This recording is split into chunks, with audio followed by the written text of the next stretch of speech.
The collective had expected compliance, not resistance. For 73 years, they had harvested Earth's resources while keeping humans docile through carefully constructed lies about cultural exchange and galactic partnership.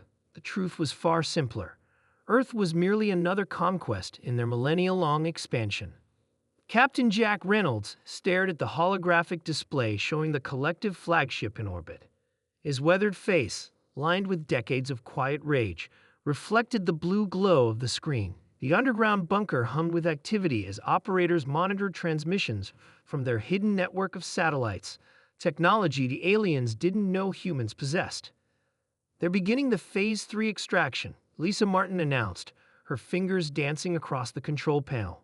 Once a brilliant geophysicist, now the Resistance's chief intelligence officer, she had lost her family during the collective's relocation program 15 years ago. Jack nodded grimly. Phase 3 means they're going after the core metals. Once those are gone, Earth becomes geologically unstable, Lisa finished. Increased volcanic activity, catastrophic earthquakes, possibly total planetary collapse within a decade. The room fell silent. For years, they had gathered evidence, built hidden weapons, and prepared for this moment. The collective, with their 4 eyes and translucent blue skin, had always portrayed themselves as benevolent visitors. Only a few humans had discovered their true intentions, and most of those were quickly processed in the orbiting ships, never to return. "Send the signal," Jack ordered. "Operation Thunderstrike begins now." Around the globe, sleeper cells activated. The Resistance had infiltrated every level of the human-alien cooperation infrastructure. Within minutes, reports flooded in. Singapore base secured. Moscow defense grid under our control. Rio communication hub captured. Commander Tom Wilson, a former Marine who had trained the Resistance fighters, pointed to new data streaming in. The collective is scrambling response teams, but they're confused. They never expected a coordinated attack. The aliens had made one critical mistake in their calculations. They had underestimated human tenacity. While appearing to accept their role as the galaxy's newest servant species, humans had been studying their oppressors, learning their weaknesses, and building weapons designed specifically to target collective biology and technology. "Launch the EMP satellites," Jack commanded. Lisa hesitated. "If we do this, there's no going back. They'll know we've been deceiving them all along. They've been harvesting our planet while feeding us lies about friendship," Jack replied. "I think deception is the least of our sins." With a nod, Lisa initiated the sequence.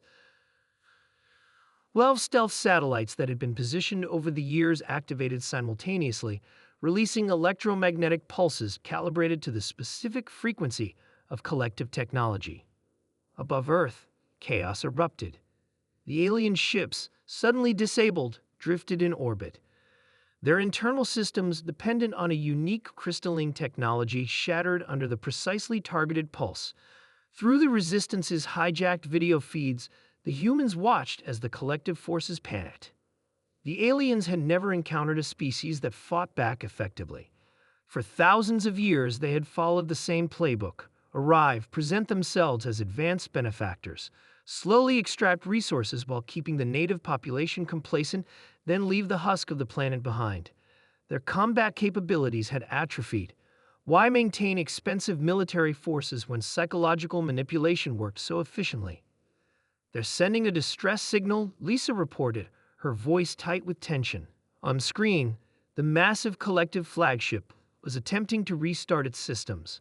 Unlike the smaller vessels, it had redundancies that had protected it from complete failure. "Deploy the orbital strike teams," Jack ordered. Operation Thunderstrike's most daring component activated.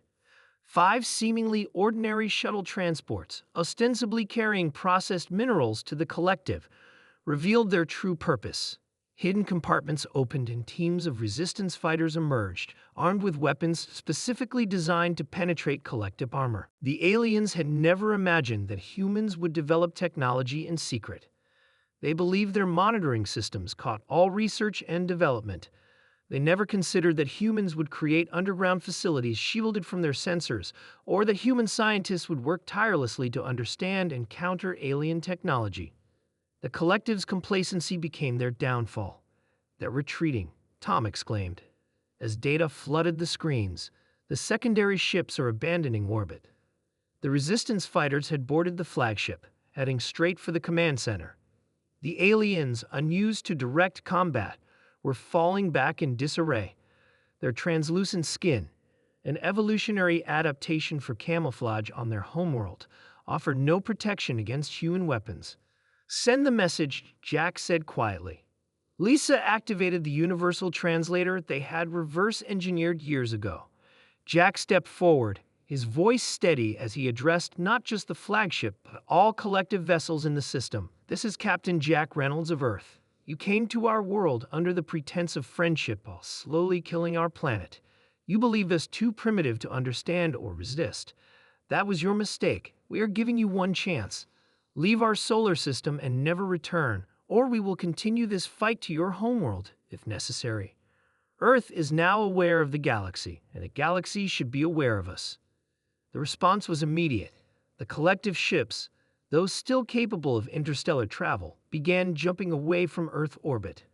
The flagship, its commander captured by Resistance forces, surrendered.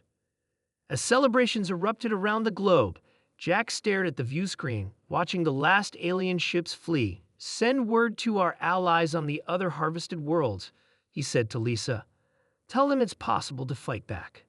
Humanity had not only saved itself, but was about to change the face of galactic politics forever. The species that the collective had dismissed as barely sentient had just become the galaxy's liberators. The hunters had become the hunted, and the stars themselves seemed to tremble at the implications.